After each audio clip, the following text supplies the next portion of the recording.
Mon choix est fait. J'ai décidé d'être trader. Ok? Et je sais quel type de trader je suis. J'ai décidé. Soit je suis day trader, soit je suis scalper, soit je suis swing trader. Peu importe le type de trader que tu as décidé d'être. Ce qu'il va falloir faire, c'est de véritablement choisir un marché et de te spécialiser sur ce marché-là. Ça fait partie des secrets du succès en matière de trading.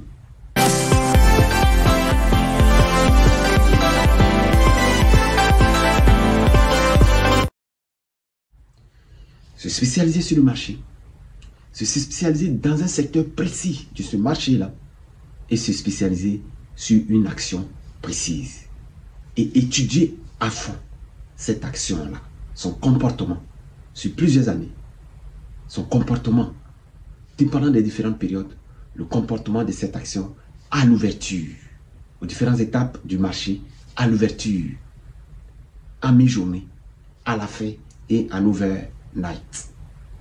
Pourquoi? Parce que c'est ça qui va faire que tu seras très discipliné et en même temps mettre en place ton plan de trading que tu vas respecter à la lettre. Ok? Sur le marché boursier, il faut éviter ce que moi j'appelle le syndrome de l'objet brillant. Ah, j'ai appris que demain, hier, là, c'était l'euphorie sur le bitcoin. Ah, c'était l'euphorie sur le marché des devises. Ah, c'était...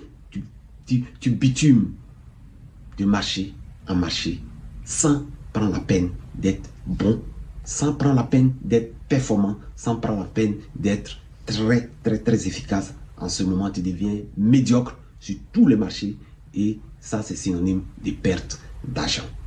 C'est pourquoi moi, je dis tout le temps, en matière de trading, on parle de gros achats.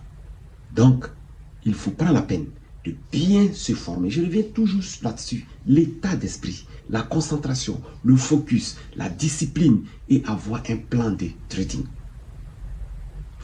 À partir du moment où tu as décidé d'être sur un seul marché, par exemple, moi, je suis sur les marchés financiers, notamment dans le secteur bancaire. Je décide de trader uniquement les actions de RBC. J'étudie tout sur le comportement des actions de RBC. Sur les actions de RBC, comment se comportent les actions de RBC à l'ouverture du marché, pendant la journée, à la fin du marché, de la séance, à la clôture et en overnight. Comment ça s'est comporté sur plusieurs mois, voire même plusieurs années. Comment ça s'est passé à la veille des annonces de nouvelles économiques importantes. Comment l'action se comporte lorsque c'est peut-être une bonne nouvelle économique. La décision de la Banque du Canada, par exemple.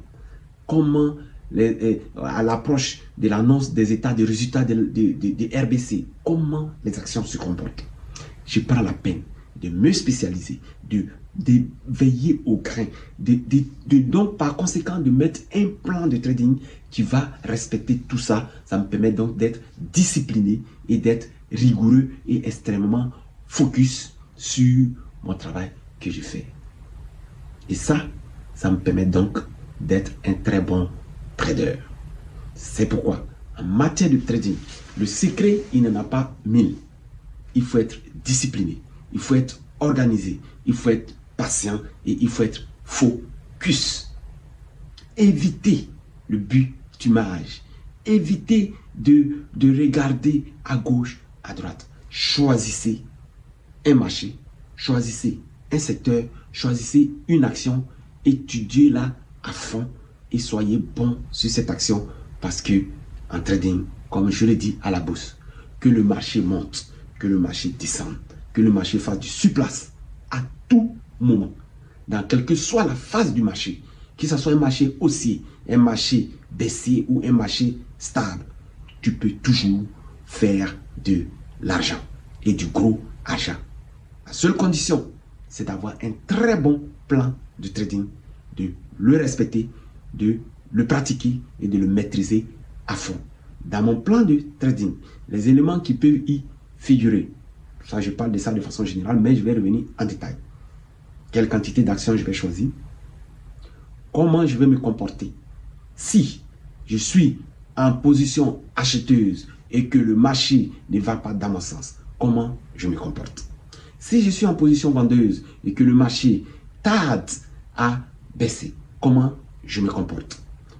Est-ce que pendant que je suis en position acheteuse, je dois augmenter les tailles de mes positions dépendamment de la réaction du marché? Comment je me comporte pour couper mes pertes dans le temps?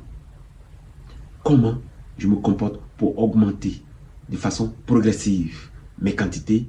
Comment je me comporte pour prendre de façon progressive aussi mes gains? Et donc, c'est tous ces éléments-là qui vont rentrer dans ton plan de trading. Est-ce que je vais trader l'ouverture des marchés?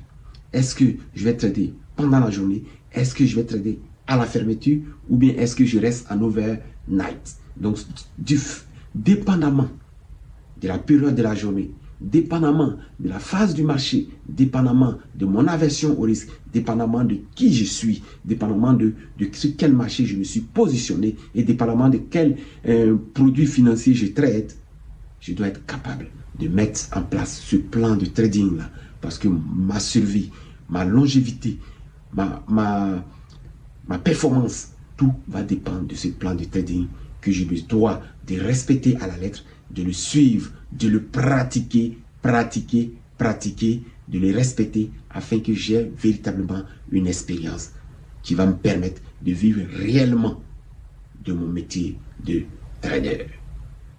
Abonnez-vous, les pouces bleus en l'air, partagez, postez des commentaires. Merci de me suivre, continuez de me suivre. Et donc, c'est Coach Eti, votre coach en succès financier pour les particuliers et pour les entreprises. Merci.